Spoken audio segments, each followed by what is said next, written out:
Hello and welcome to Reader 2 Standing By, Episode 1. And this is our X-Wing Reread podcast. I'm your host, Wedge, and I have with me... Yes, and I'll say something. Picked the account name Wraith 14 just at a whim, so... Well, we will get into that when we discuss Iron Fist in June, or probably July. I don't know. Depends on how scheduling works, but we'll discuss that username then. But it's very appropriate if you know what's coming up in the Wraith Squadron books. Oh yeah. So today we're talking about X-Wing Wraith Squadron, which is written by Aaron Allston, and it is actually the fifth book in the series. Now, the reason we are doing this one is, sorry, I am trying to share my screen, but it is not working.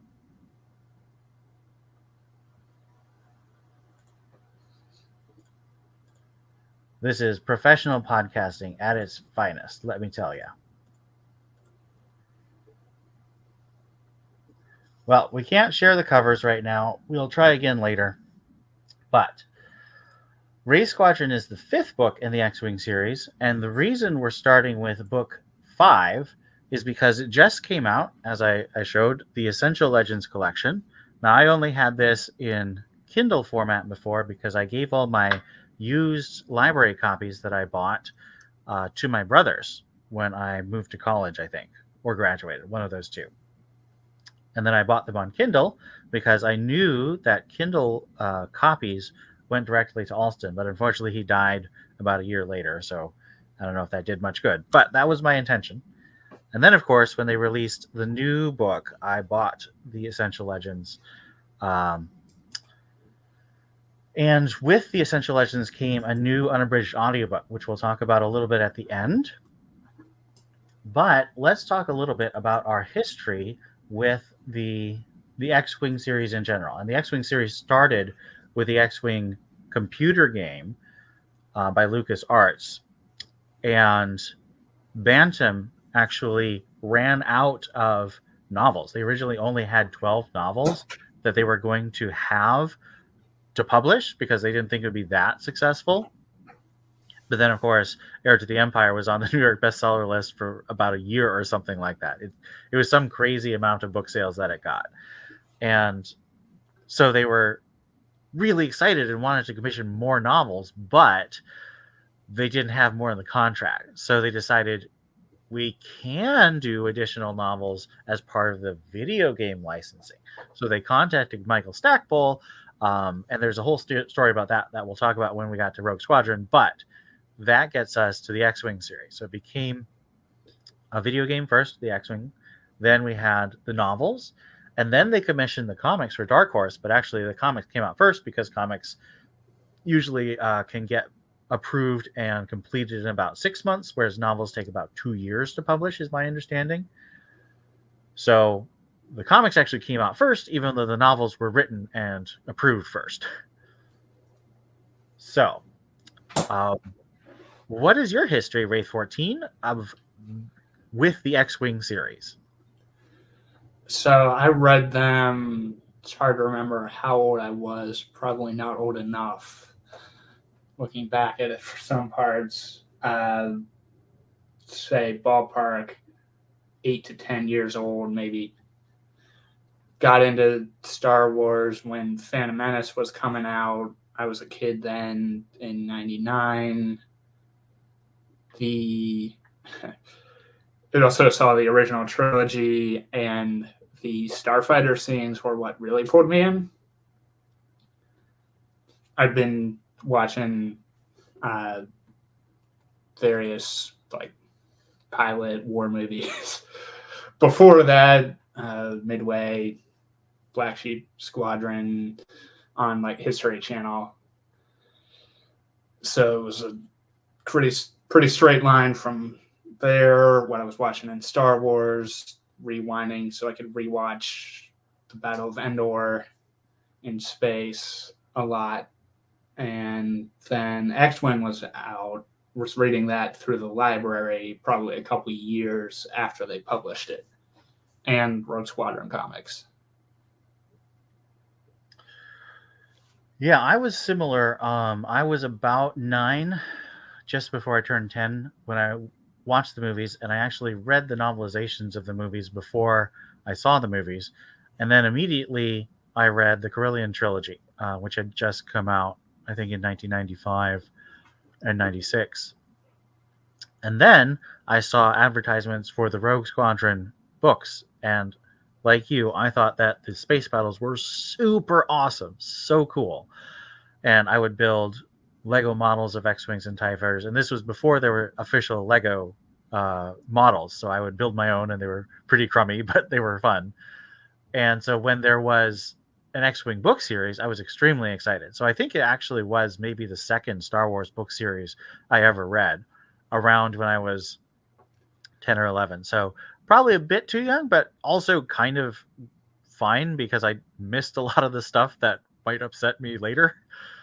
And I mostly read them as they came out from the library. I bought Back to War, actually, but didn't buy any of the others except at library sales for about 25 cents for a paperback, which was a great deal. And I remember back in 1990, let's see, this book came out, I think, in 98. Yes, so it came out early in 98. And the Back to War actually came out about a full year before. And so I didn't even know they were continuing the X-Wing series. And when I saw this in a bookstore, I was like, this is extremely exciting. I loved the X-Wing series.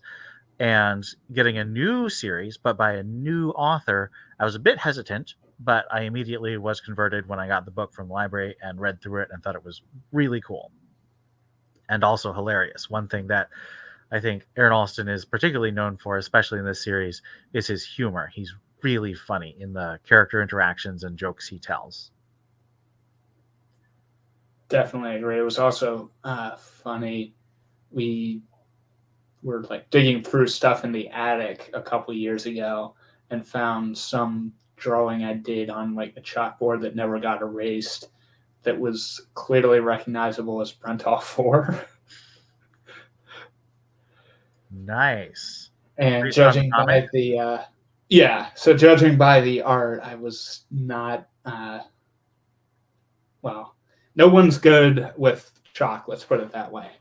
So I was probably not older than 10 or 11 whenever I made that. Yeah, I remember when I was reading the Back to War, my library had one of those competitions where you can draw a picture from the book you're reading, and I drew the Battle of Thefera with the Lusankya getting crushed by all the proton torpedoes. And of course, I was about 11, and so it looked like an 11-year-old's pencil drawing, but I thought it was very cool. Now, let's get into Wraith Squadron itself. And one of the unique features about these particular books, and this was actually carried over into some of the later books, is they all come with a dramatis personae. That's something Mike Stackpole introduced. And so I want to talk about each of the characters and what's important about them in this book. And that sort of will give us a recap of what happens in the book, and we'll cover anything that we missed as we go on. So first, they have the Dramatis Personae is organized by organization. So the first section is the Wraiths. And first on the list, of course, is Commander Wedge Antilles. So what do we know about Wedge Antilles from this book? Is that an open-ended question, or? I mean, just give me your thoughts and we'll go back and forth. He's very good at managing different personalities. That's the least spoilery thing I can say about the Wraiths, since... Oh, no, we're going full spoilers. Okay, I wasn't sure if we were getting into that part yet. Yeah, the recap section is going to be all the spoilers. So if you have not read Wraith Squadron, pause the episode and check it out when you finished. So the interesting thing about the Wraiths is in the first 4 books, the Rogues, to quote Top Gun, were the best of the best, and the Wraiths are very much not at the start.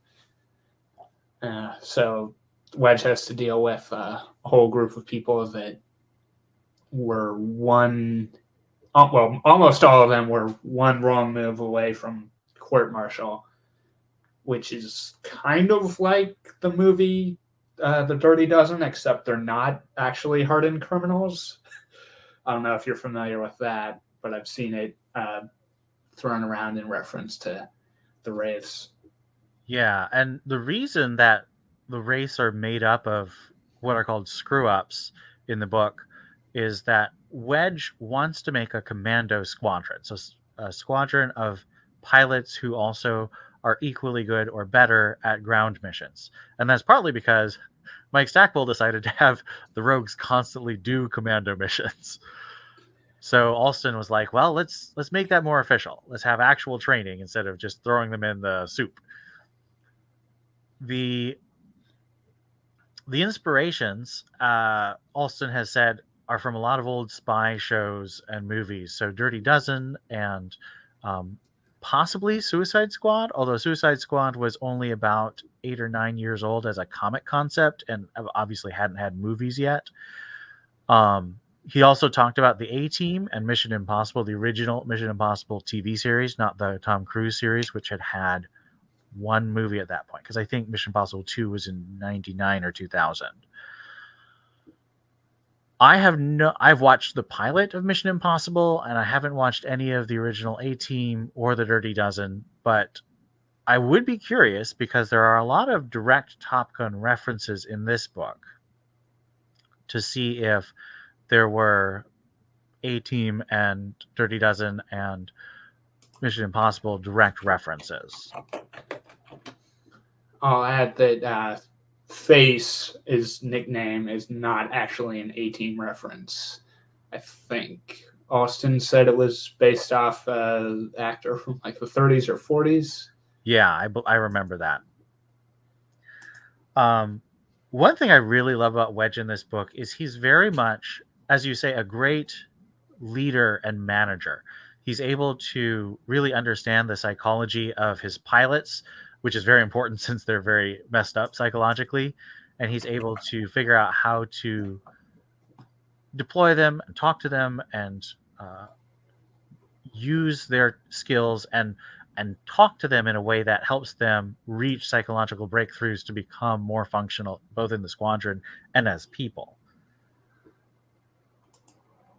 And he's also Corellian, which is kind of important. It's not as important as it would become later on in the Star Wars universe, but it's definitely a recurring thing about Wedge that is mentioned. Next we have Lieutenant... Yeah, go ahead. I was about to mention Wes. And the next on the list is Lieutenant Wes Jansen. Now, Wedge, I would say, is a main character. We get a lot of perspective from him. I'd say maybe he's a third to a fourth of the book. Would you say Wes Jansen is a main character? No. Off the top of my head, there's mainly one section that's really from his point of view, and that I recall really well, and that's when Kel jumps out of the ceiling at him. Yep, it's pretty minor in terms of the overall space of the book. But an important moment in the plot. An awesome moment, but that moment is more important for Kel rather than Jansen, which again I think goes to the fact that he's not a main character. He's important, and he's a very beloved character. And why would you say he's beloved? For one thing, both him and Wedge are in the actual movie. Well, they're both in Empire Strikes Back. Wes Jansen, is, good shot, Jansen. And he says, yes. Cable detached. Jansen is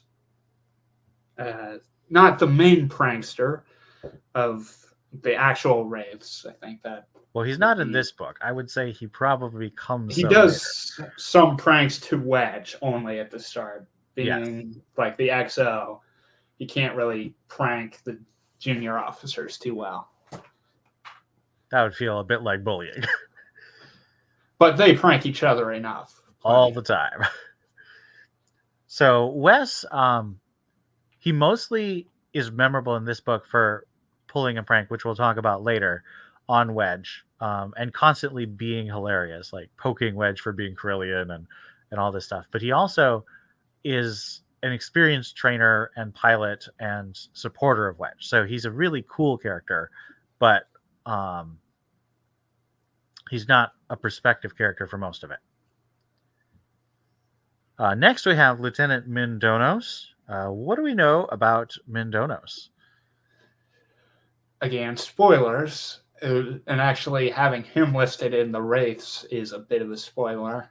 And on the Dramatis Persona part, there was no way around that. So he starts off leading Talon Squadron, which meets an unfortunate end. They're ambushed and completely destroyed, except for one. Yeah, an interesting thing that doesn't really come up between Wedge and Min that I thought could have, based on the movies, is if you don't count Luke, who Wedge didn't know at all, in A New Hope, everybody else in Red Squadron dies. So Wedge could have related to that, but although Wedge wasn't in command, he was true. I don't think he was even XO. Like, he was clearly an experienced pilot and trusted, but he wasn't captain. He wasn't XO. He wasn't leading. He was. I think he might have. I don't even think he functions as a flight leader. For whatever reason, Luke is Red 5. I was just thinking Wedge knows of being the sole survivor, but not having everybody's life in your hands going into it. Yeah. And that's kind of just a result of the fact that Wedge was originally just a dude in the movie, and he happened to survive throughout all three movies, but he's not really given a character per se, and then he becomes a recurring character in Timothy Zahn's novels, and Kevin J. Anderson used him. But then, and Kevin J. Anderson is actually really important, because when Michael Stackpole was going to write the X-Wing books, Kevin J. Anderson told him, put Wedge in the books, make him the main character, and your books will sell way better. And Kevin J. Anderson was very right. Wedge is a very beloved character, and the X-Wing books, I think, really made him a person rather than a background figure. So we're just working down the list here. Yeah, so Min is important. He has one of the most emotionally powerful arcs, but I wouldn't say he's a main character in this book. He becomes more important later in the series. But the book starts, one of Allston's great stylistic techniques is he will start multiple scenes with the same description. So the first scene of this book is Rogue Squadron returning from the back to war, and it says 12 X-Wings came down into the atmosphere. And then we see the destruction of Talon Squadron, starting with 12 X-Wings come down through the atmosphere, but in a different planet. And of course, they get wiped out, whereas the Rogues get a parade. So it's that kind of structural parallels that really emphasize both the excitement and joy of the Rogues and just the devastation of the war versus the Empire's warlords. And you see a bit more of that in Solo Command in a way that I won't explain yet. Yeah. But it's hilarious. And Iron Fist, too. I'm going to highlight it when we get there, too. But after Min, so that's our officers. And we actually do get some battlefield promotions. Well, not technically battlefield, but promotions during the campaign of this book. And this book takes place over approximately a month, because Admiral Akbar wants Wedge to be a general, so he gives Wedge 3 months to prove that his squadron works, or he has to become a general. And Wedge doesn't want to be a general because he wants to keep flying. So each of the Wraith Squadron books take place over approximately a month. Next is, speaking of Admiral Akbar's niece, Jesmine Akbar. What do we know about her? She's the reason that I was saying they're not all screw-ups, technically, at the start. And she's on the cover. And we also know now that the Iron Fist cover has Tyria and Piggy, I think, right? Yes. And there were, well, I was not sure if it was Tyria or someone else that I'll talk about once we get to Iron Fist. But we did get confirmation from the Del Rey editor that it is Tyria, which When we get to Iron Fist, we'll definitely have a conversation about that because I'm confused, but not a place for Rogue Squadron. I mean, Wraith Squadron. So yeah, Jasmine, not a screw up, but since she's the niece of one of the top admirals, I don't remember if this was set up when the book came out, that Akbar was like the equivalent of Eisenhower, commander of all New Republic military forces. No one she'd served under wanted to put her in a position anywhere near danger, which meant her career was not really going anywhere. Well, and you see things like this with, for example, the British royal family. Almost all of the sons go into the Navy, and some of them serve, but usually not in super active zones. And there's that sense that they want them to have service, but they don't want them to get killed because obviously that would be bad. And I think it's interesting. So massive spoiler. Wraith Squadron in this first month of active duty sustains really heavy casualties, and Jasmine is one of those. She does get killed in a dogfight, and that sort of shows that the commanders who refused to put her in the line of danger had a point to some extent. What do you think about that? Well, I think partly they didn't want to be the one who felt like, or that Akbar felt got his niece killed. You know, they didn't want to be, for the sake of their own careers, or maybe I'm just imagining that. Well, do you feel that Wedge got Jasmine killed?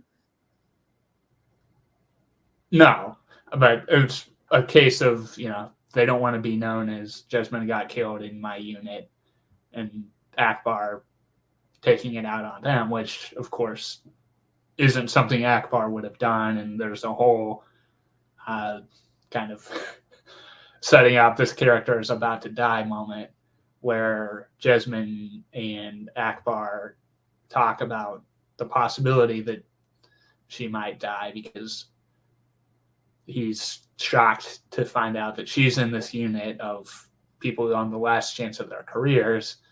And that's where she explains to him, no one's wanting me to be in danger, so my career's gone nowhere, and this will give me a chance to prove myself. And if I should die, don't be mad at Wedge. And then she dies like not right away after, but pretty quickly after that. And Jasmine's a really likable character. She's not super distinct. She's definitely not a perspective character, but she's got personality. She's funny. She jokes with people. She makes mistakes, but she also is very competent at the communications role that she has. So she's a fun character. And I think it's important to note that for the Rogue Squadron books, the thing that a lot of people notice, and I definitely think is true, a lot of the characters who die basically get a name and then maybe one scene or one line of dialogue, and then they die. So there's not a lot of emotional impact.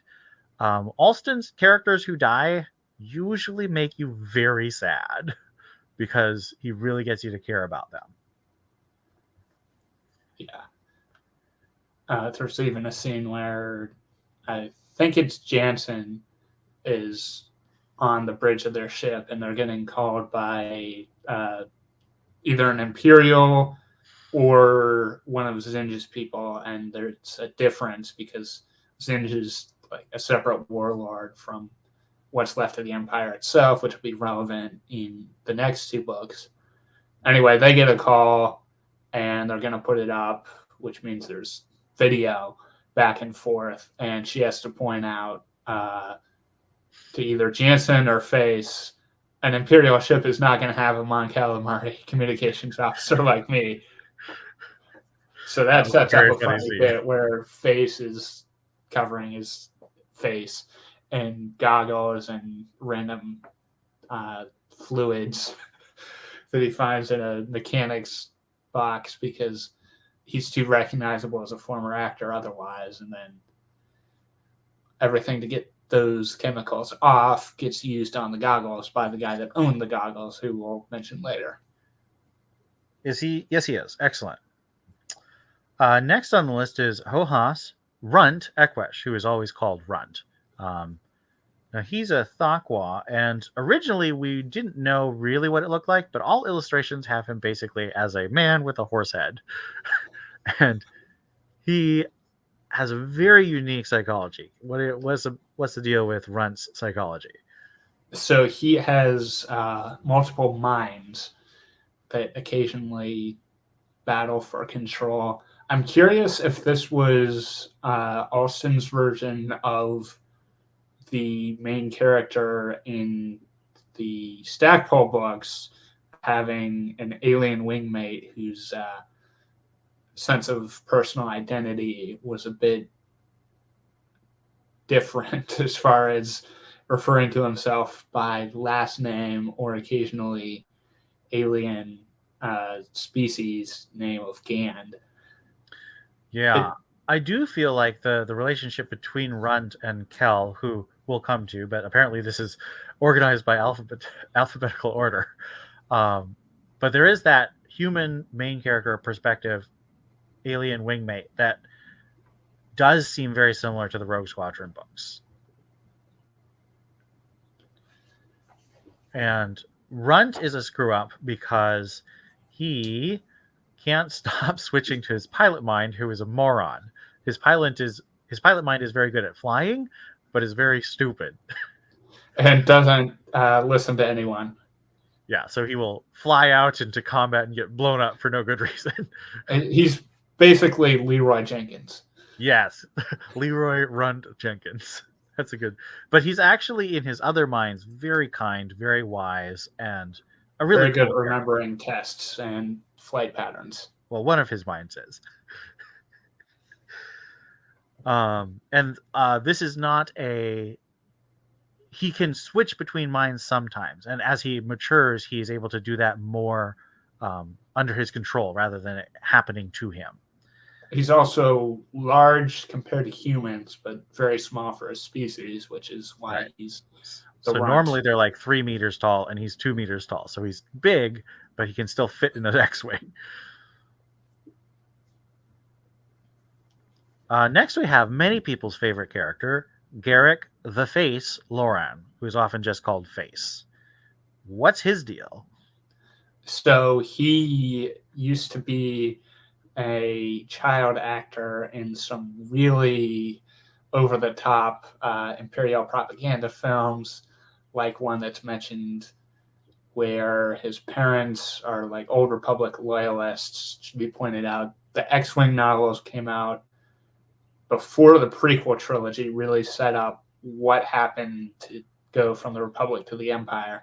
So anyway, in the movie, he's a kid who's pro-Palpatine, and his pro-Republic parents kill him as he's running towards Palpatine, and he dies in Palpatine's arms, which apparently means there was an actor playing Palpatine in this, which is something I would have liked to have heard more about, because that doesn't sound like a fun job for the rest of your career post-Empire.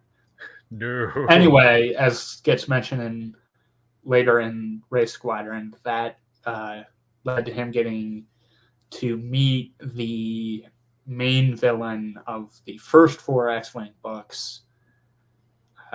Ysanne, I hope I'm pronouncing that right. Ysanne Isard, who was standing in for the Emperor for that meeting because he was off getting a briefing on how there actually was a rebellion.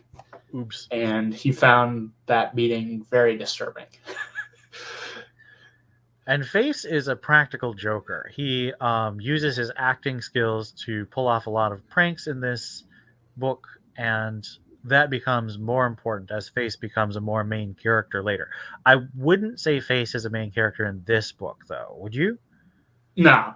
And Allston kind of transfers around who's the main character. Yeah, unlike the Rogue Squadron books, which is basically Wedge and Corran, the entire 5-book series. The Wraith books basically have a new either pair or trio of perspectives that dominate each of the 3 books.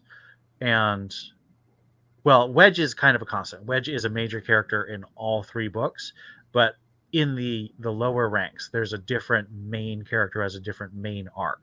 Although there is a character who kind of has an arc through the 2nd and 3rd books, but we can't talk about them yet. No.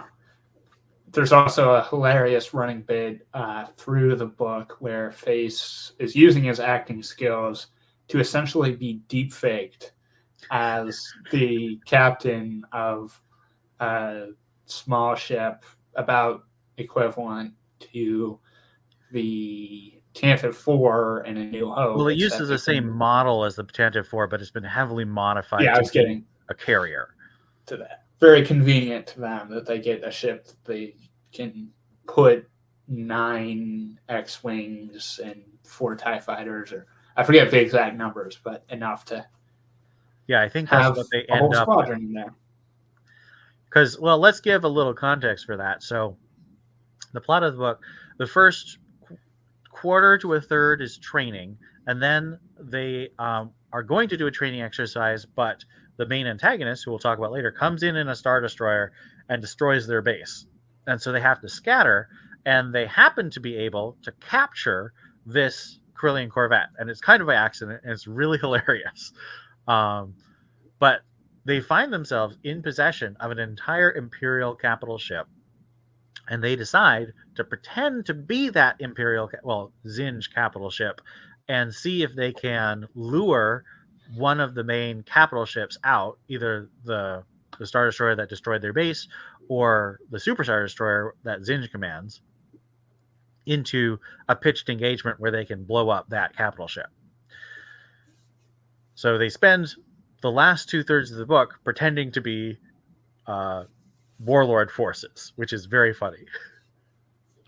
And Face's acting skills, super important in that. Very important. Because there's frequently times where he's having to pick up a conversation that he doesn't know the last part of what they were talking about before, so he's got to bluff his way through that.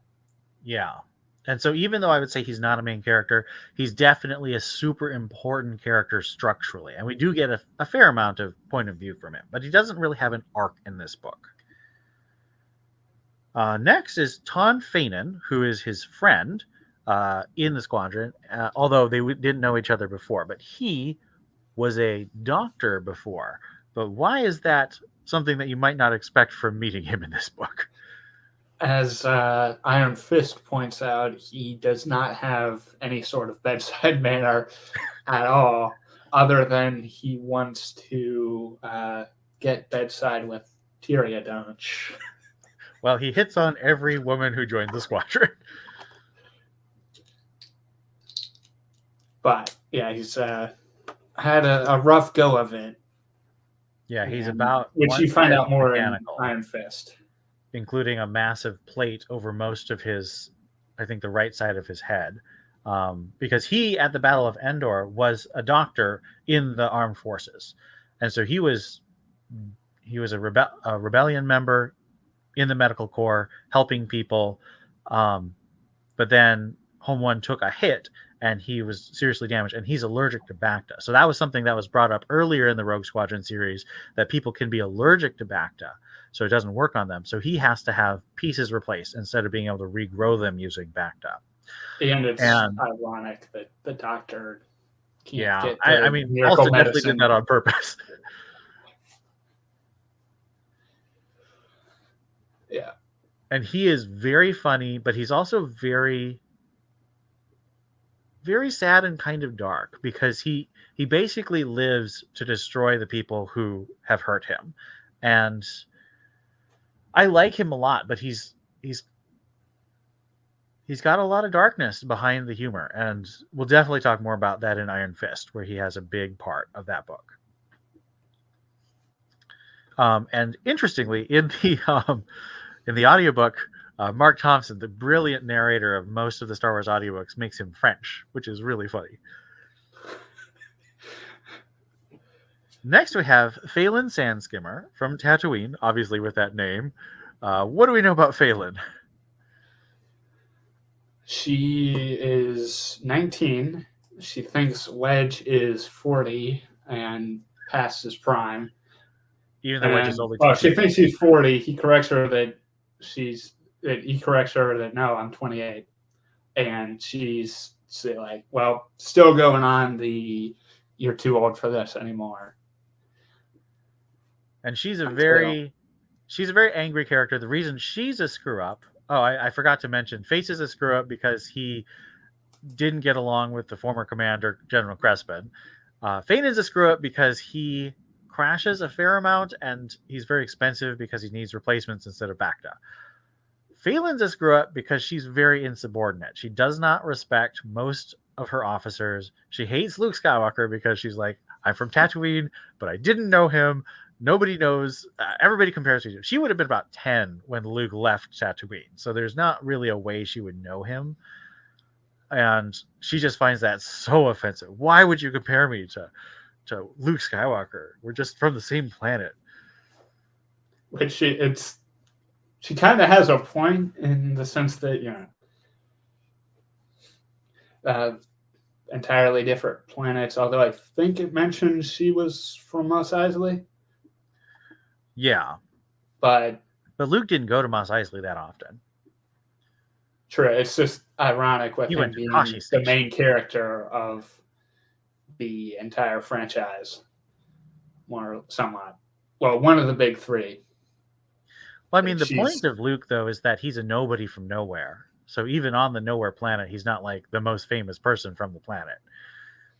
So I appreciate that you had that kind of expansion of what Tatooine was like and what Luke's reputation was. Even though we obviously would disagree and think Luke is great, it makes sense that, you'd prefer not to be known as that person from the same place as the other person. Especially in New Republic Starfighter Command circles. Yeah. And Phelan is a vehicle expert. She's very good at stealing vehicles and reprogramming them. And she also has a crush on Min Donos. Which comes out during the book and is something, well, at first people are wondering, does she or does she not? And then it becomes apparent that she does. It's a bit hard to tell because we don't get a ton of her perspective or Min's perspective, and neither of them really thinks about each other that much. The romantic stuff is mostly seen from other points of view, and so it's a little hard to tell what it means. And unfortunately, Phelan is one of our casualties, so we don't get to see it past this book.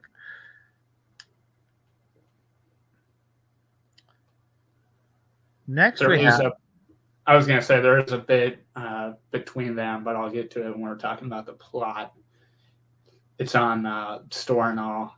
Yeah, but we don't really get her reaction to that. Like, she doesn't think about it afterwards. It just happens, and it's sweet, but she doesn't really think about Min himself. Which kind of maybe goes towards the theory that maybe she was attracted to him because he's sad. Which is what one of the people left on the list, the Bothan. Yes, but next is actually Vort Piggy Sabinring, and he is a Gamorrean, which, why is that unusual? So, in the movies, and I think most books, although occasionally there will be the odd book that has Gamorreans speaking. Children of the Jedi screws up this lore, but most people don't like that book. So Gamorreans are generally viewed as like unintelligent brutes who grunt and are lurking in the shadows of Jabba's palace, which is really annoying in Battlefront 2, but they are super scary in Battlefront 2. But yeah, they're the like kind of green, large pig guards. Yeah, of Jabba's palace in the background at the start of Return of the Jedi. And Vort has been like scientifically, I'm not sure what the word for it is, bioengineered. Usually uplifted is what they say in sci-fi now. I don't think that was a term then. I would say this character has a lot to do with the famous short story Flowers for Algernon, which was actually made into a movie and a novel and stuff. But the basic idea is that you can take a person and radically enhance their intelligence.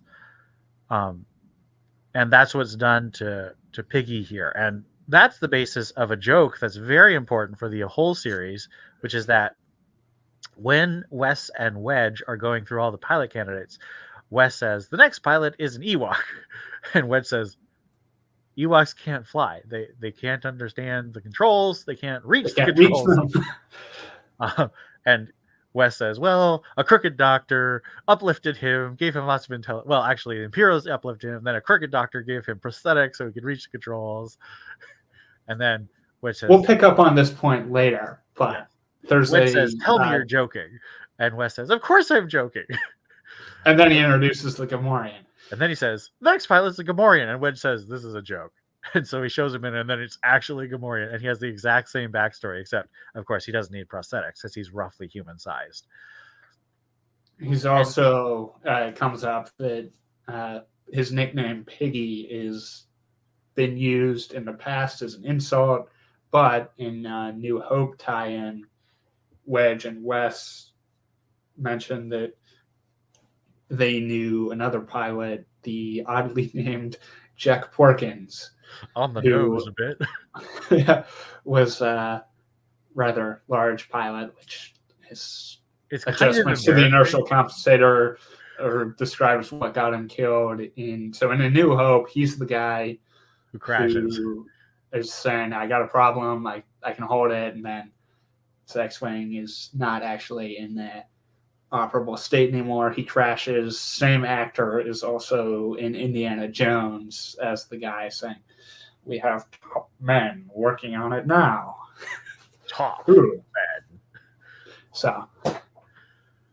And it's kind of embarrassing because there is actually a Porkins miniature action fleet figure, and he's very round. So I'm like, really went there, guys, didn't you?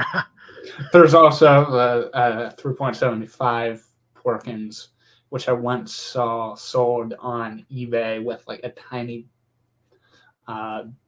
basket of KFC. That's too much. Was that a fan made? Because the basket has it had to have been. It's so bad. You see weird things on eBay's Star Wars action figure.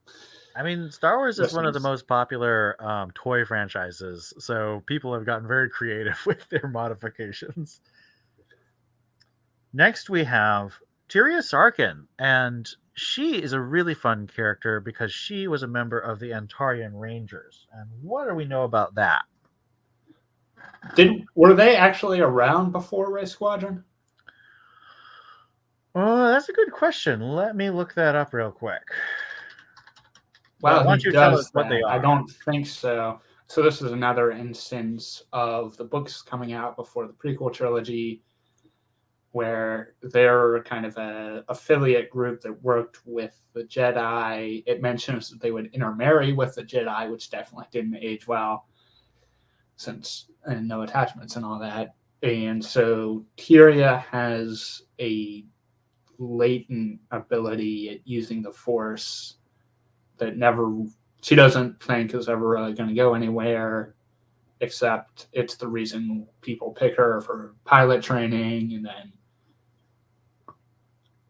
there's a whole thing on that later we'll get to. So the Antarian Rangers are actually created for this book, although they are mentioned as a similar organization to an organization mentioned first in the Han Solo Adventures by Brian Daley, which were later created for the Jedi Trial novel in the mass media project for Episode 2. So they're basically a Jedi support organization. Yeah. Experts at sneaking in and out of places, infiltration, that sort of thing. Yeah, so she's super stealthy. Why she's basically a super commando. Yeah. And Kel, our next guy on the list, is retconned to have been one of the commandos in the earlier X-Wing books. at Borderlayas, unless there was something else you wanted to say about Tyria. Well, I do want to go through Tyria's backstory because we do find out about it here, which is that Tyria is a screw up, even though she seems to be one of the most mature and helpful, although she's the worst pilot of the group. She has a gross reprimand on her record because her former training officer blackmailed her into trying to steal an X-Wing for him to sell on the black market for his own personal gain. And when she refused, he said, well, if you report me, I will show that I've been altering your files so that you would actually fail and you would not be a pilot. And she desperately wanted to be a pilot because all of her family basically was killed on her homeworld of Deprawa, which is the world where the rebel commando team transmitted the Death Star plans to Princess Leia. And we see that in the Han Solo trilogy by Crispin. Yeah, so she's a very tragic figure, but she's also, I really like her character. Yeah, definitely one of the more mature ones. It's interesting that other than Phelan, we don't really know how old most of the non-senior command wraiths are. Yeah, at least through this book. We know that Fanon is probably older than Wedge, so he's probably early 30s. They actually say that outright. But I don't think they say specifically how old he is. Right. They just say that Fanon calls Wedge an old timer, and Wedge is like, I'm younger than you. Right. Well, I mean, Fanon obviously had a whole career before he became a fighter pilot. He was a doctor, so that's probably, 4 to 8 years of medical school and internship. And then he joined the rebellion. And then after Endor, he became a fighter pilot when he didn't want to be a doctor anymore.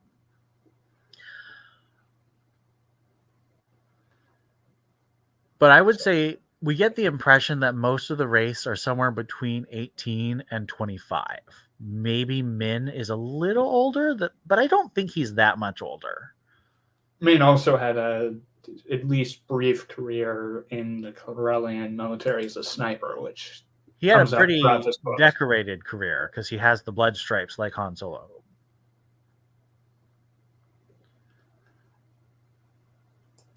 Yeah. So do we want to get to Let's get to our main character. The main character, second to last in the list, which it never really occurred to me was in alphabetical order among the flight officers. I never registered at that, or I didn't. I forgot. So Kel is the main character. It says he's from Sluis Von, but he's actually grown up on Alderaan under a different name, which is something Austin likes to do a lot. And it turns out his father was an early rebel pilot, pre-A New Hope, was flying in a Y-Wing bomber unit during a raid. They're getting set up for it, and Kel's father panics, is trying to run away, which is going to expose their position. And Wes Jansen, who's in the unit, tries to talk him down, can't, and tries to shoot like a laser blast that would disable him rather than just straight up blowing him up, but it still leads to his father's death because his flight suit doesn't work properly. So Kel sees Jansen as the guy who ran down and shot his father to death, basically. Doesn't know all the details of that, and his family had found out. It's mentioned a couple of times. It's Kel, his mom, and at least two sisters, because he says sisters. Yeah. So they all go change their name and go to Sluis Von. And so Kel's committed to trying to kind of make a name for himself rather than being stuck in the shadow of his father. But he has confidence issues of his own. Which Which leads do to we want to him get to being a Top screw Gun up. now or later? Let's get to it now.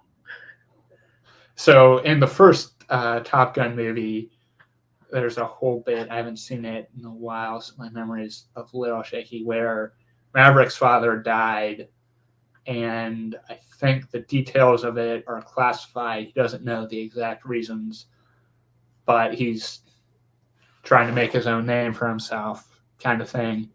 And it comes out that his instructor at Top Gun was flying with him that day, and that he like stayed back to cover other pilots whose fighters had been damaged.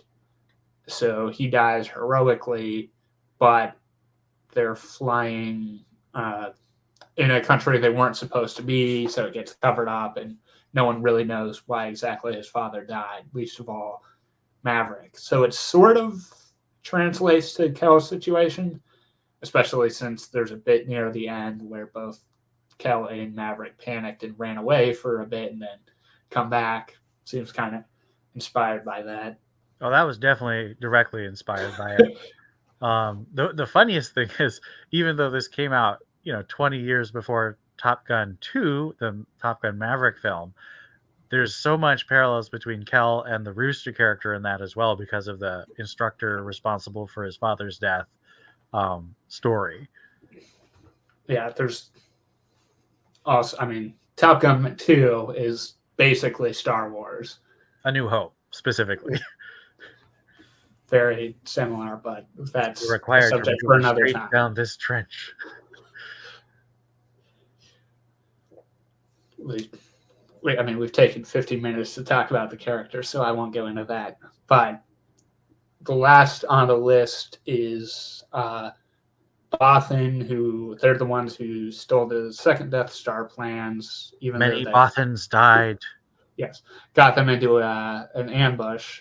So it's not really the achievement Borsk would tell you that it is. But Yursk,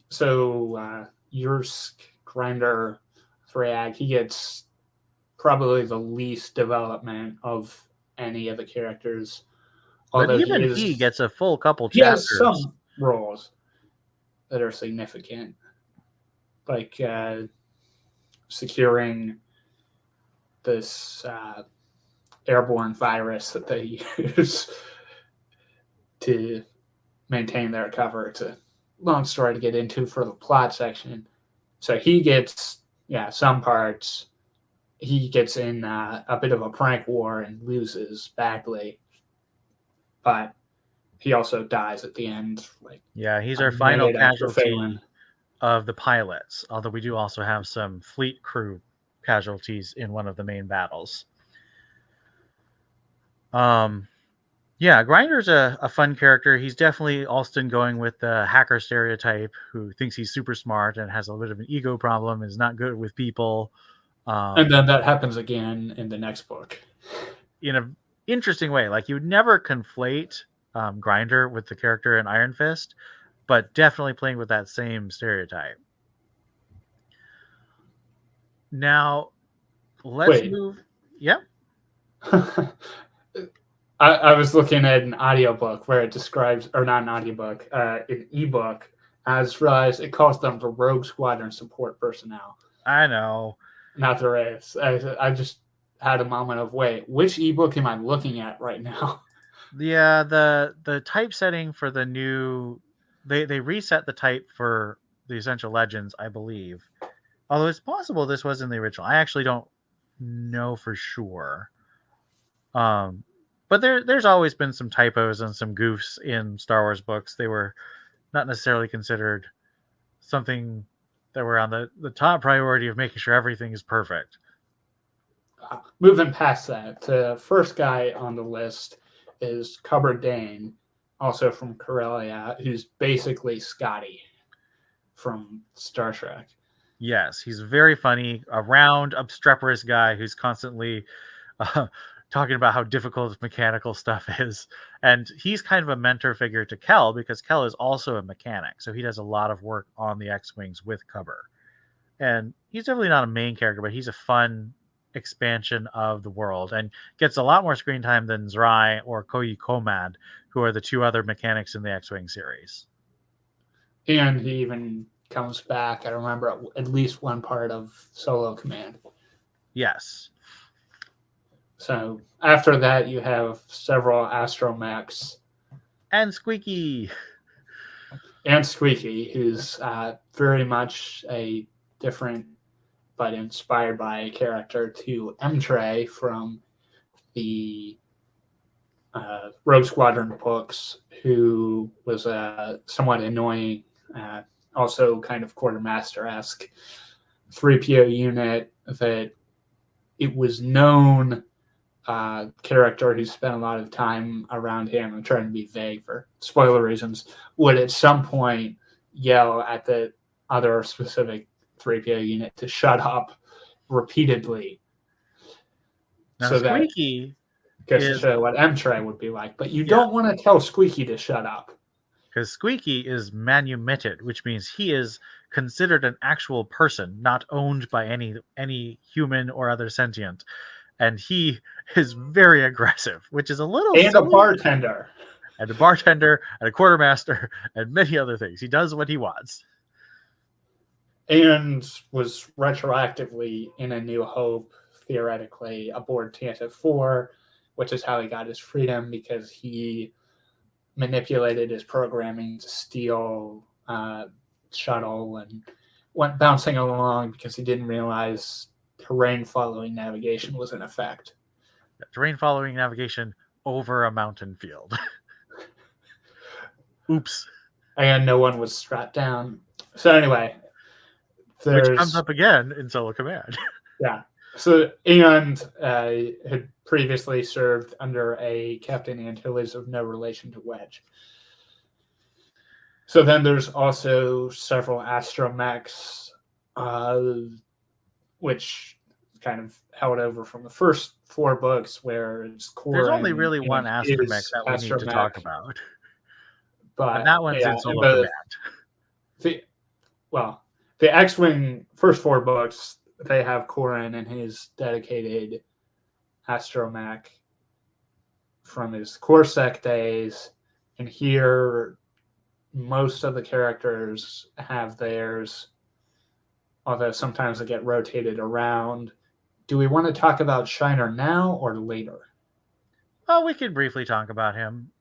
So Min Donus's astromech is named Shiner, and there's a battle where Jesmin gets killed by pirates, and Min, his astromech is blown up, and he's okay, but his astromech is destroyed, and he goes catatonic because he has not been handling the death of his squad mates from Talon Squadron well, and he had coped by believing that Shiner was the last surviving member of Talon Squadron besides himself, so he hadn't failed everyone. And so when Shiner is destroyed, he feels he has failed completely and goes catatonic. So he refuses to respond to stimuli. He doesn't pay attention to where he is. And the Wraiths have to perform a very unorthodox psychological intervention that works in the book, but may or may not work in real life. It's extreme exposure therapy, but yes. It's an interesting late 90s look at PTSD.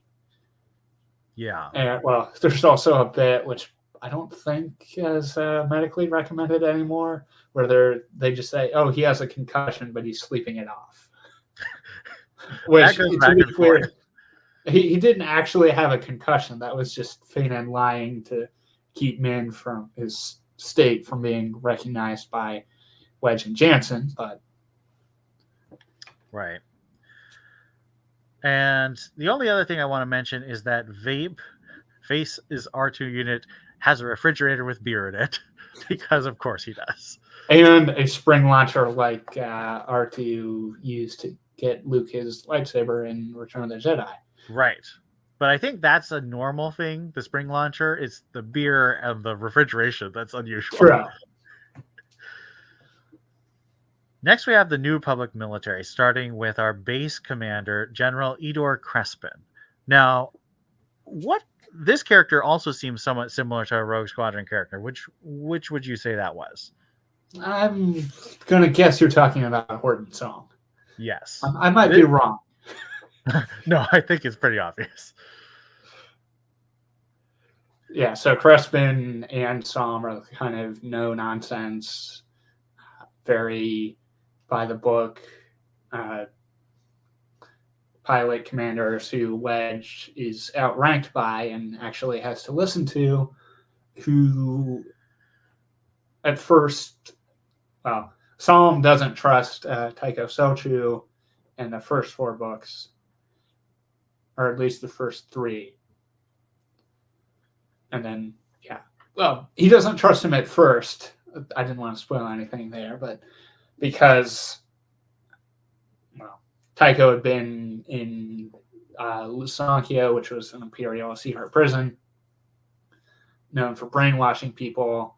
And then with Crespin, he's obviously not buying into this whole let's take a bunch of people who are on the last chance of their careers and try to make a unit out of them idea, especially not while he's training 2 A-Wing squadrons of his own on the same base. Now, one important difference between General Salm and General Crespin is General Salm's a Y-Wing jockey, although he later becomes a K-Wing jockey in lore, although never in a story. And General Crespin, of course, is an A-Wing, and A-Wings, as both Wraith 14 and I agree, are the best starfighter. And even if you don't buy into that, you have to agree that they're the fastest. They are the fastest. Which we'll come back to in a minute. First, though, we have 2 New Republic fleet officers, Chode Heracnus. I haven't listened to the audiobook, so I'll let you correct me on that pronunciation. I think it's just Heracnus. So the H is there, but it's pretty unemphasized.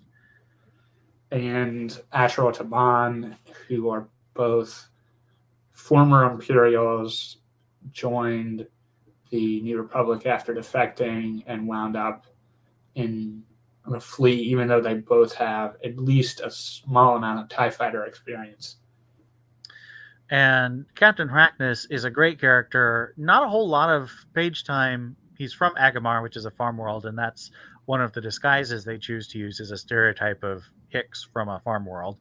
And he gives insight into the stereotype, even though he's not at all like that. He's basically just a old seasoned captain with a lot of experience and is very competent. Unfortunately, he is one of the non-starfighter casualties. The ship takes a broadside from another capital ship and just gets wiped out. Well, the ship's bridge gets wiped out. Yeah, the ship's bridge manages to survive.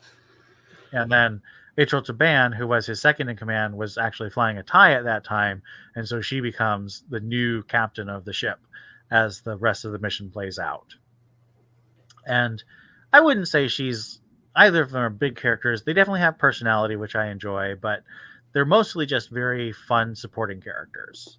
There's a bit where you find out, because the slicer/hacker guy went in and looked it up, that the password to control the ship Heracnus is in command of is Agamar rules the galaxy, which was a hilarious bit of detail for a guy that normally seems very chill, very by the book. Now let's talk about our next character, who is well, there's a A-Wing wing pair. Remember how I said they were faster? So there's Dorset Conair is how I interpreted the pronunciation. Again, haven't listened to the audiobook. Nice. And is from Coruscant, which was the Imperial capital. And then, and this is always funny to me, there's Tatango Nor, who is from another farm world, Cherba.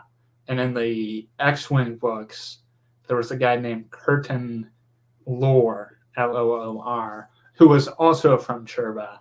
So it kind of feels like Allston might have been peeking over Stackpole's shoulder and the name writing element for these minor characters who show up.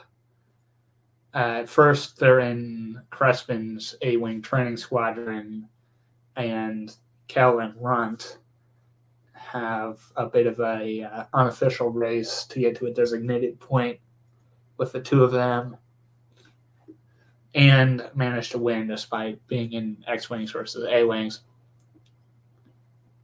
So then at the end of the first Wraith book, the Dorset Conair one is who kind of bantered back and forth with Kel after their race, shows up and chases a tie off of his 6 o'clock at one point. And they talk a bit more there, but otherwise is a minor character. But she is not a minor character in a significant work on Archive of Our Own, shall we say. I wasn't going to bring that up, but... I'm definitely bringing it up because I think people should check it out. It is called... Is it called A-Wing, or is it called Fastest to Flight and Fly? That's just kind of the series name that I made up before I really had been thinking about actually where I was going to go with it. But if you search her character on there, as a character in the tagging system, you'll find it, and not much else. There's a couple of fun fics, but you're definitely the most prolific and detailed of the stories. And well, aside from her being an interregnum 3. Yes. But that's really sort of like Wedge in the original trilogy. She doesn't really have a personality in those. So Dorset, as you were telling me before we started, is a county in England that has cliffs that aren't quite as big as Dover. And we both think that one is more... It might be not from there, from England. I think it's more Dorset. But I wasn't sure how her name was actually pronounced. Star Wars wise, you might know that since you've listened to the unabridged audiobook, as opposed to the late 90s one where she was entirely abridged out. Such a shame. But I have a hilarious theory on her last name, that one of the summer blockbusters the year before the book was written was Con Air, the Nick Cage and Steve Buscemi, forget who else, movie. And I'm mildly curious whether Austin just contracted that, or if it's just a complete coincidence, which is probably more likely. Honestly, I think your theory has a lot of weight because Alston loved those kinds of movies, and I think he's the kind of guy who would find that very funny to put in Con Air as a joke. Lastly, we have our antagonists. So first, of course, is Warlord Zinj, and we're not going to really talk about him much in this because he's really a second and third book villain. He's kind of like the Emperor, where yes, he only shows up by hologram at first. And he has a Super Star Destroyer, which is why he's such a threat. So he has the same ship as Darth Vader in Empire Strikes Back. It's an enormous Super Star Destroyer. At this time, they said it was 8 kilometers long. Later, the Super Star Destroyer class was considered to be 17 kilometers long, which makes the battles in this book completely ludicrous, because a 17 kilometer long ship versus a 1.2 kilometer long ship is just hilarious. Whereas an 8 kilometer long ship versus a 1.2 kilometer long ship, still very outclassed, but it's more plausible. Now, we could also say that these Mon Cal cruisers are actually bigger than the standard size because they are flagships. So we could say that the Mon Ramonda is perhaps 3 kilometers long. Not sure that really helps versus a 17 kilometer ship, but this is the kind of thing that people on Twitter go back and forth on forever. Our main antagonist, of course, is Admiral Apwar Tridget. Although I think in the audiobook they say Trigit, which was a bit weird for me because I've always said Tridget. But he is the captain of the, what is it? Indomitable? Implacable. Right. Which is a regular Imperial Star Destroyer Mark II, not the Mark I's. So the Mark I's are the ones that you see nowadays because for some reason the CGI model that they made for Rogue One is the only Star Destroyer model that they're willing to use. So you've got that X on the bridge. But for most of the expanded universe, they use the Mark II, which have a square bridge, a square tower over the bridge instead of the X tower. So the square tower is what I always think of. It's what's in most of the video games before Rogue One came out. But now it's all the Mark I, so whatever. And Tridget is set up as someone who'd previously been under Isard, and after the events of Back to War, went rogue and joined up with Zinj. So he's kind of currently under Zinj's command, but he's always keeping his options open of maybe I may have to leave and go warlord myself.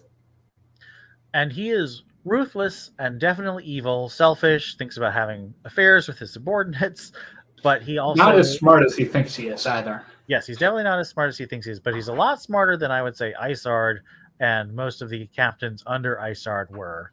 So or he's at least more pragmatic.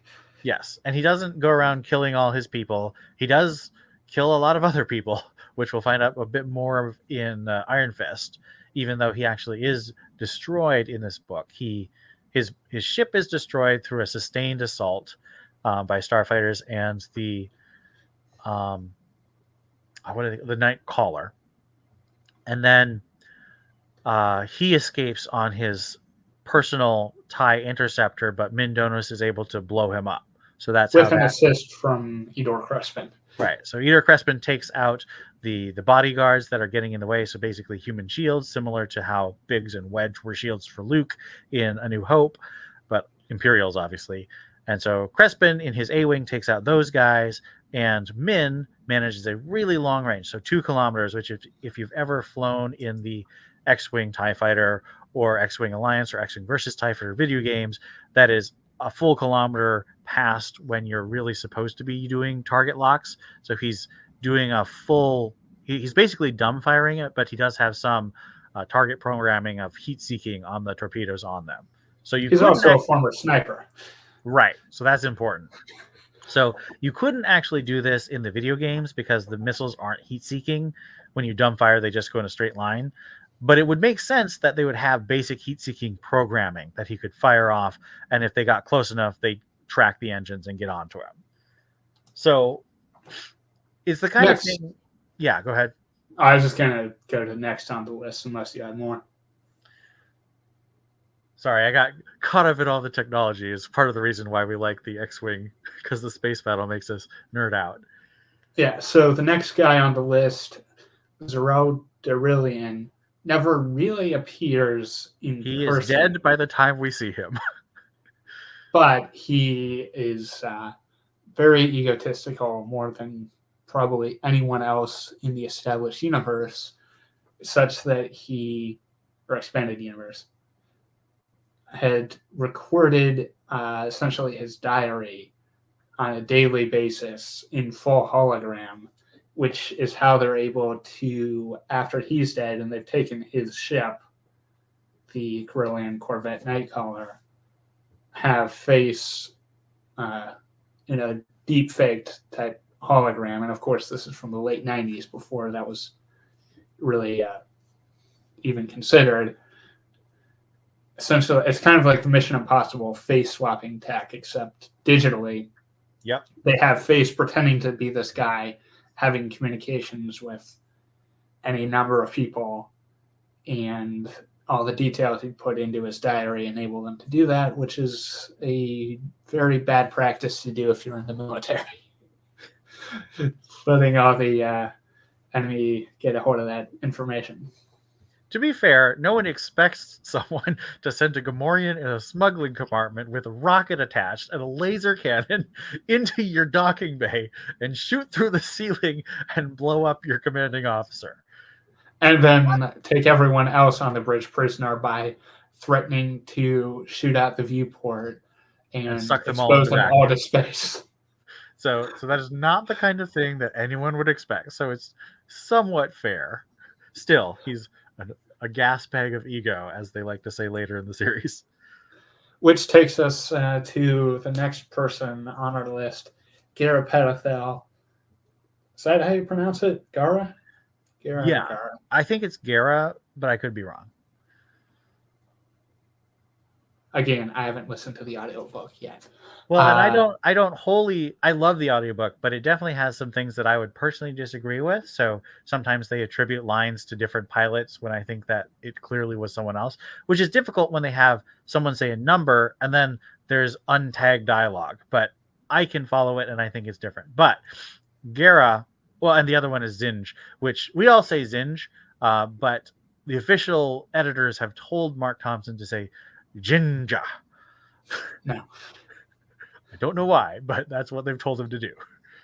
So anyway, Petithel is set up as having planted the information that led Min and Talon Squadron to the ambush on Graven 7 because it was marked as safe, I believe. So they all go there because of the info she manipulated. And then since she knew that would get traced down and her identity would be exposed, she left, having previously, I think, been Imperial intelligence. And then by that time, her handler was dead because of everything that happened in the first 4 books. So she ends up with Trigget on his ship as a battle analyst, essentially. Kind of like tactical expert. It's not really, I think, clearly identified what her role is beyond she's able to predict things every now and then in the scenes that are mainly from Trigget's perspective. And so, for instance, she warns him, I think we're going to get ambushed if we go ahead with this hyperspace jump. And so they pull away, which she was right. So she is established as being very competent, but also very deadly, as she's, and possibly even amoral or evil, because she's willing to assist in the destruction of an X-Wing squadron just minding their own business. So to her, they're the enemy. Yes. But I mean, there's a difference between I don't know. Would you consider what Gara does to lure Talon Squadron into an ambush different than what what Wraith Squadron does to lure Trigit into an ambush? Do you think they're the same thing? Do you think it's a legitimate tactic? I mean,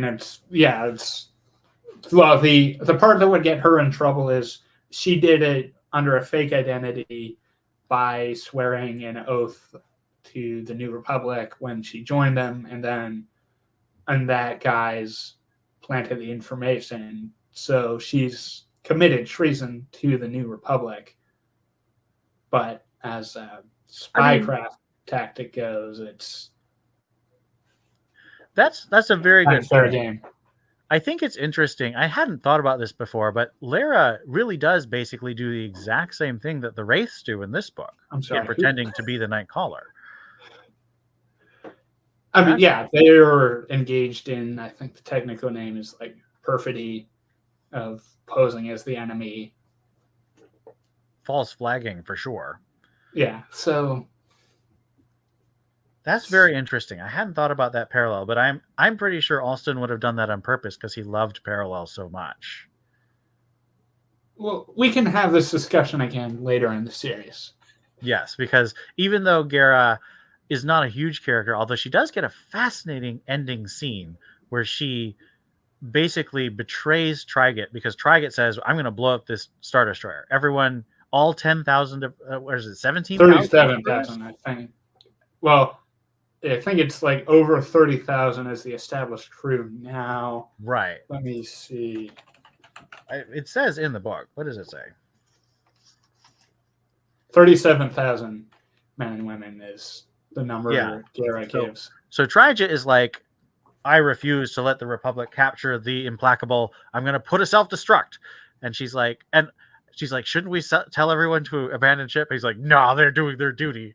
And he's also going to run away himself and right. offers her the chance to do the same. I think if he had been willing to go down with the ship, she might not have betrayed him. But the fact that he's running and ordering all his people to die is where she breaks. And she's just like, no, unacceptable.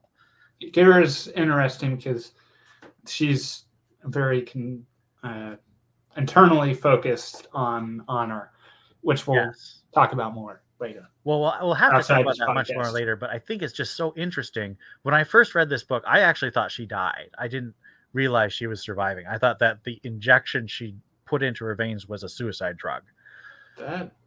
But we will find out later it is not. But that's for the next, well, it's not the next episode, but we will talk about it in the next book discussion. But she sets up Triget by telling the New Republic, hey, those 3 TIE interceptors that are running away, you might want to chase them down. Get that guy. And everyone should abandon ship. And even though she's just an unknown voice on the PA telling them that, they follow suit. Because my guess is she saved somewhere between 10 and 20,000 lives. Yeah. Possibly even 30,000. I don't know how many diehard crewers of the 37,000 would really stay. So she is established as having heroic qualities, even though she's clearly on the warlord / empire side against the New Republic. And she definitely has a dark quality to her mind, as we see in here. But it's very fascinating, and keep a memory on her. She's on the Dramatis Personae for a reason, even if she's a pretty minor character here. All right. So I think we've basically covered most of the plot. Are there any pieces that you want to bring up that we didn't cover in our character section? Well, we didn't really talk about kind of Phelan's arc too much. So she's from Tatooine. She can't stand being compared to Luke, but she also has this whole complex of, I'm not the best at anything in a unit where they're frequently picked for a specific skill that they have. For instance, she's thinking, well, I'm good at stealing vehicles, but then Tyria comes in with a ranger ability, and she's even more capable at sneaking into, say, an enemy base to get to where you can take one. There's also a bit where Phelan is in position to do that and falls asleep on the roof, which was kind of funny, but also really sad. She falls 3 meters, doesn't break anything, but her pride. Having fallen, about 2 meters, that's a significant drop. Yeah.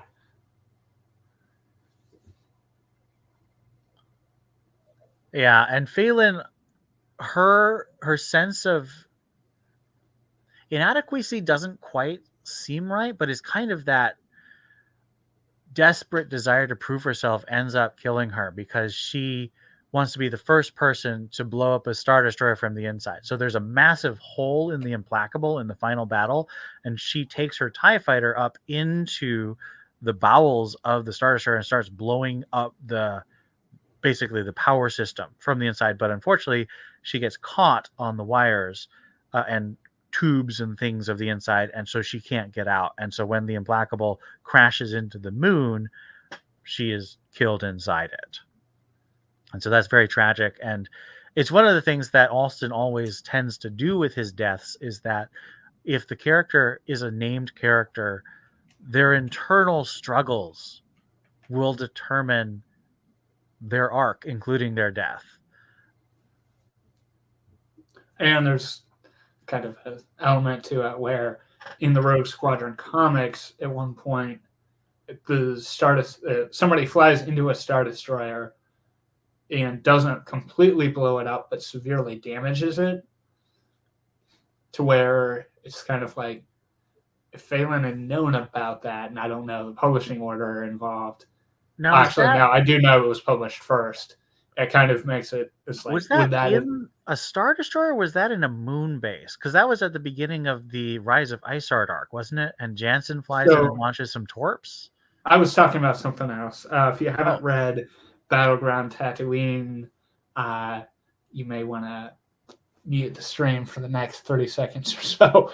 It's when Elskull flies into the Star Destroyer after previously going all, I don't know if I'm going to make it out of this or not, but I don't really care, into the Eidolon base through the Great Dragon Tunnel. So then she chases down the Star Destroyer. I think is firing in its hangar, and then gets ordered back once it's severely damaged but not destroyed. Yeah, I didn't think that was actually a Star Destroyer itself, though. I thought that was the special Eidolon ship, wasn't it?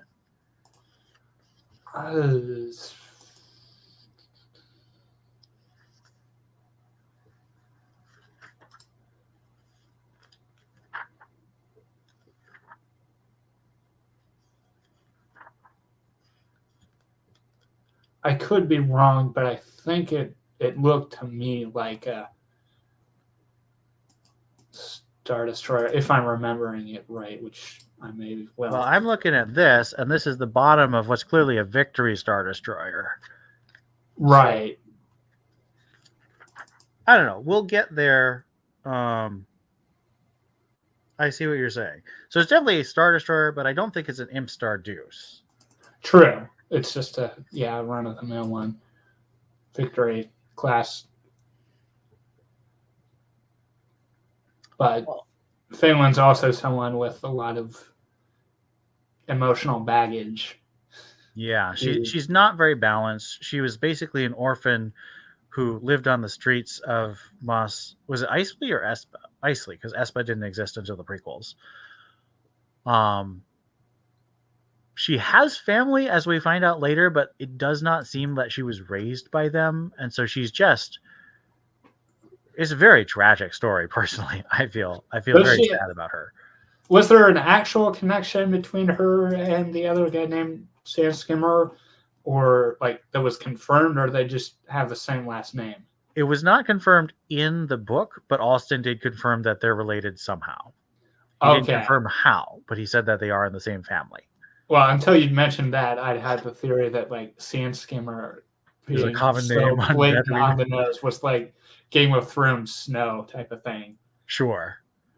No, I mean, that is a good theory, and it's possible that Allston did mean that, but that's not how I took the interview. But we'll talk about that many episodes from now, because that's a late book in the series, and a great book, but a much later book. Okay. So let's talk a little bit at the end of our podcast about how this particular book came to be. So as we've talked about, Mike Stackpole started off the X-Wing series as part of the video game tie-in contract with Bantam. And this series is actually one of the big books that people say, books and comics and movies based on video games are bad. To which I say, well, the X-Wing books are awesome. But to be fair, the X-Wing games have no story. And so Stackpole and Allston created entirely new characters and story using elements of the gameplay. So if you've played the games, you definitely feel like you are reading a story set in those games. But the story and the characters are not tied to anything that happens in the games, which I think is which is perhaps why they're good. Because oftentimes trying to tie a story to something based on games can be a bit questionable, because the dialogue and structure of stories are often not as plausible as a novelist would come up with. There's even a bit where one of the most annoying levels of the game appears as a simulator run in the first X-Wing book. Yes. Which we will get to when we cover Rogue Squadron. But that'll be in at least 3 episodes. It depends on how our release schedule works. But Stackpole was contracted to write I, Jedi, which was a hardcover and a first-person book, and it was considered more prestigious than these mass market releases, which were just, basically half the size of a hardcover and significantly less than half the price. So he considered that something that would take up too much time for him to finish the 9 books they wanted him to write for that series. So he suggested Allston. So the editor went to talk to Allston. The editor said, yes, let's do that. He wrote it on the schedule, and then he either was fired or left Bantam. And so the new editor saw that on the schedule and assumed everything was going on without talking to him. But the original editor hadn't talked to either Allston or Allston's agent. So later, the editor calls Allston's agent and says, how are the new X-Wing books coming? And Allston's agent was very much thinking of Allston. And so he didn't say what books. He said, they're coming along, I'll check. And then he calls Allston, lets him know. And Allston panics because he has not known anything about this. And so he calls Stackpole and kind of panics. And Stackpole says, well, Warlord Zinj needs killing. So Stackpole basically reads through all the X-Wing books. He buys a bunch of the Action Fleet toys, which I have. I have here an Interceptor that Admiral Tridget would fly, and an X-Wing. And this is actually Wedge's X-Wing, which you can see. It has the 2 red stripes instead of the 5 that you usually see on Luke's thing. And his helmet also has the Wedge's markings. An amusing bit to that is in the X-Wing books, if you're like Rogue 2 or Wraith 2 flying with Wedge, that usually means you're the least experienced, which raises some questions about his role in A New Hope. Yes. Although, they definitely weren't thinking about that in A New Hope. True. It's just a funny bit of detail. And one thing I will say is, so this is actually a Micro Galaxy Squadron. It's not Action Fleet. This is the new version, and it's significantly smaller than the original. But Allston talks about how he used these models to sort of think about the action scenes. And a lot of people said, I don't know how these action scenes work. I would recommend buying these Micro Galaxy Squadrons toys to figure it out and just sort of fly around with your hands and stuff. And you'll really get a better sense of how these things work in the books if you do that. Or you can get the X-Wing miniatures game. Those are pretty pricey at this point, though. They're like $20 a model, which I think are about the same for the Micro Galaxy Squadrons. But there's this one scene where Jesmond's X-Wing is heading towards a crash because she's unconscious, and Kel comes underneath, and he basically tries to bump her ship up, but he fails, and her engines short his engines out, so he falls behind and she crashes and dies. And I feel strongly that was definitely Allston using the toys and figuring out how that worked. What do you think? Does that make sense? Definitely buy it. I've had an easier time of picturing the maneuvers because both of us also played flight simulators as kids. Yeah. And had a whole they unfortunately aren't super popular these days. Like die-cast ones of real planes, not just Star Wars ones. Yes. Wraith 14 is a big flying fan in general. I am more of an X-Wing fan in specific. And he also did a lot of research on carrier life.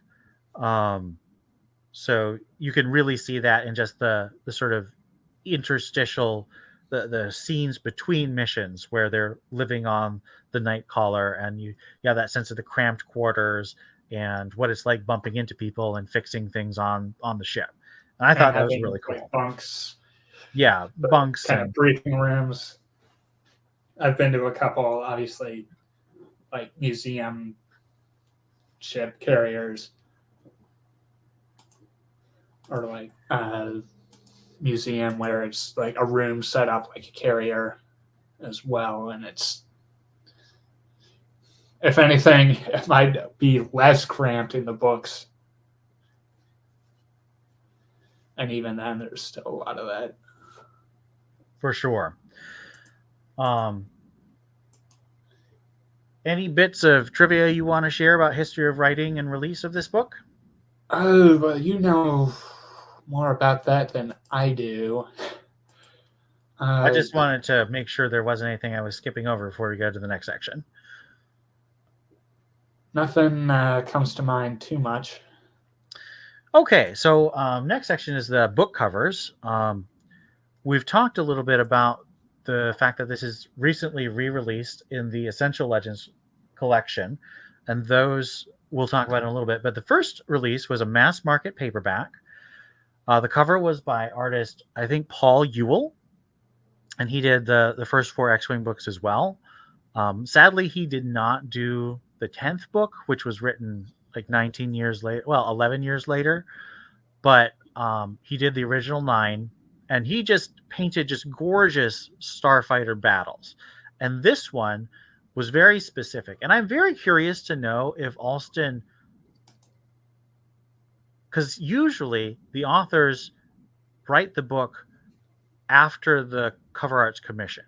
But I don't know if that's true. It's possible Allston wrote the book and Ewell read it or read an early draft, because the scene that he's depicting takes place relatively early, and painted this battle of X-Wings and A-Wings in a lunar trench based on that. But it's clearly depicting something from the book.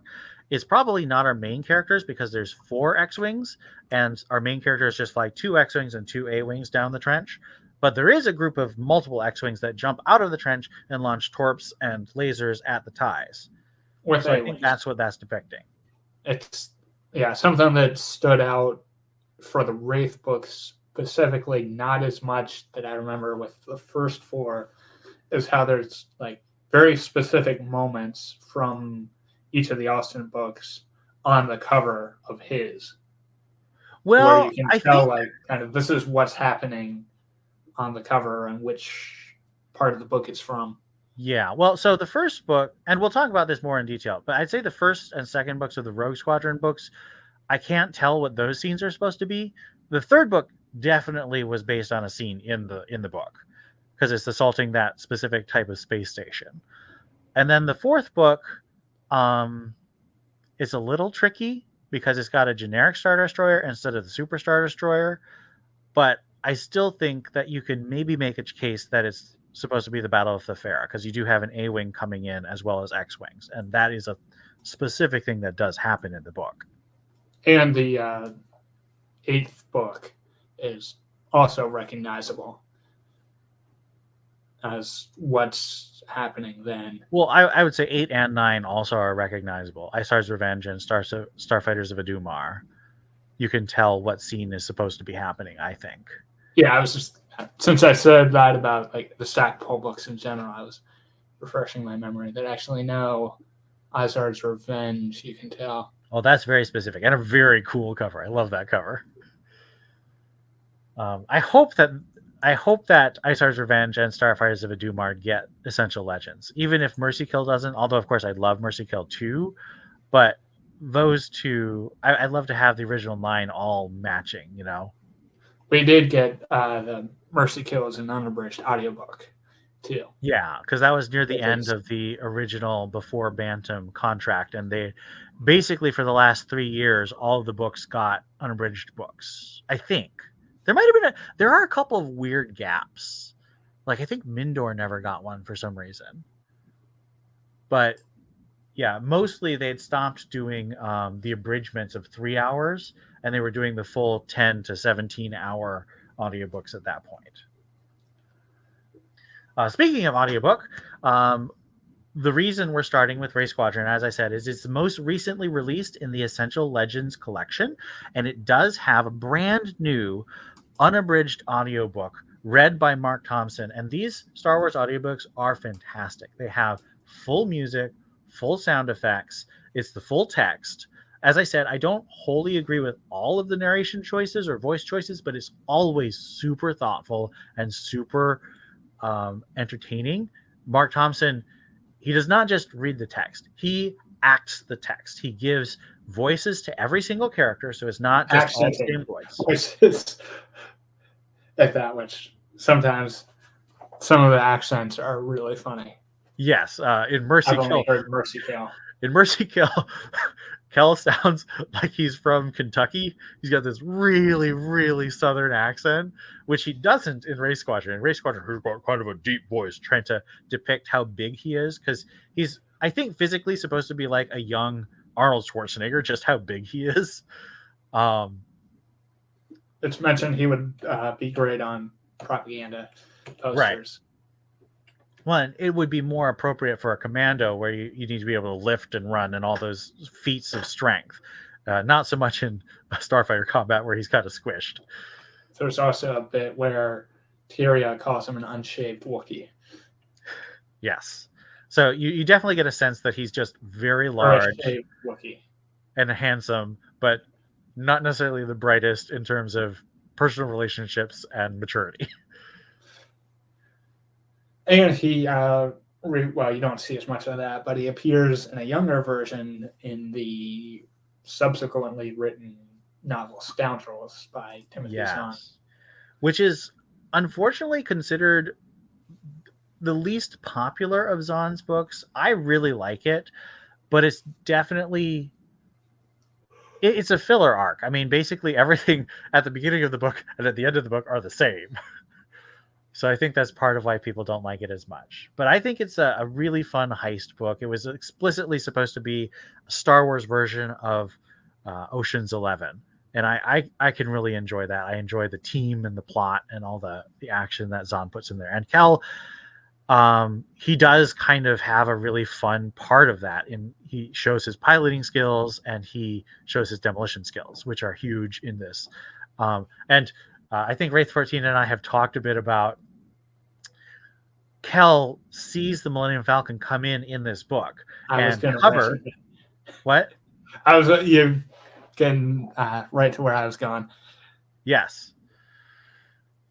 And so Kel is watching the Falcon, and Cover says, you can tell your kids you saw Han Solo. And the implication is that Kel hadn't seen it before, but he never says that. And he never thinks that.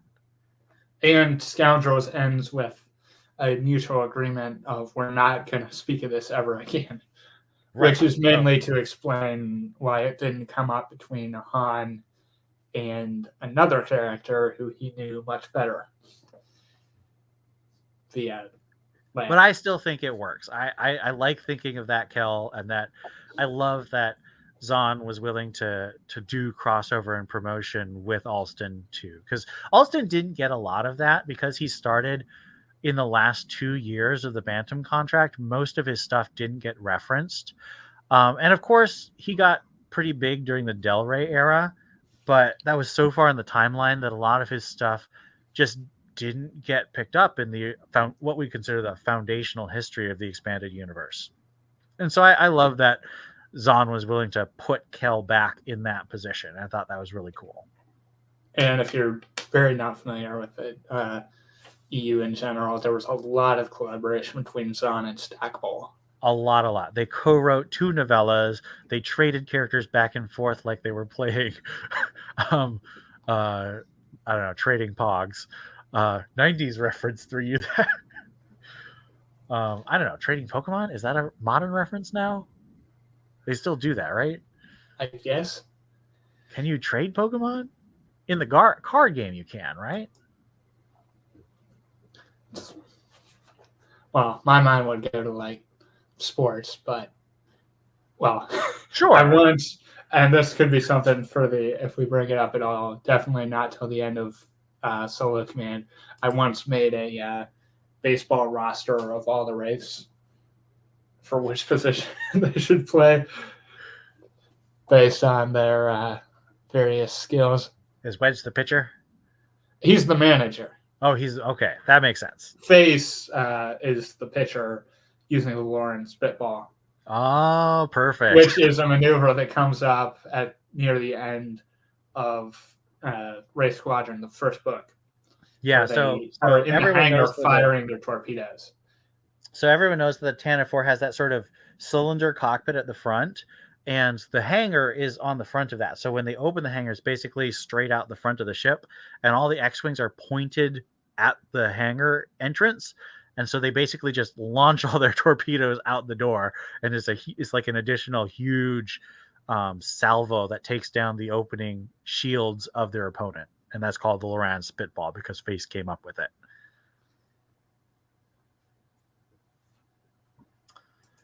All right. Any final thoughts about Wraith Squadron for this episode?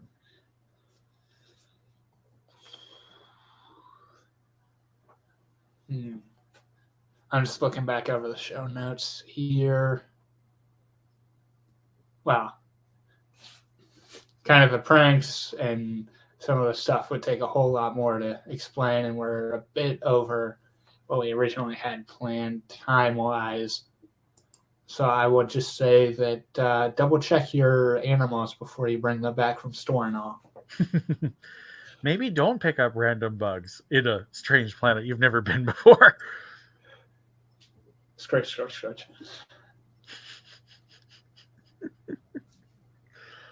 That scene, by the way, is amazing in the audiobook. Mark Thompson just kills it.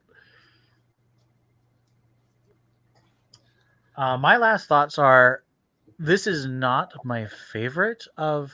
I feel that the Wraith Squadron books get progressively better. This is very good, and then the next one is even better, and the third one is just sublime. I definitely rank them that way.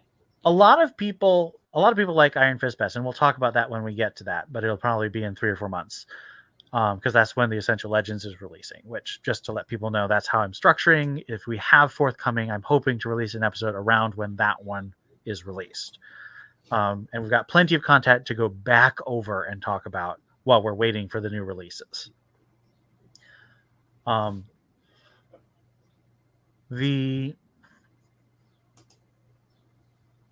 Most people these days seem to really dislike Kel, and he is immature, and he is both arrogant and insecure in annoying ways.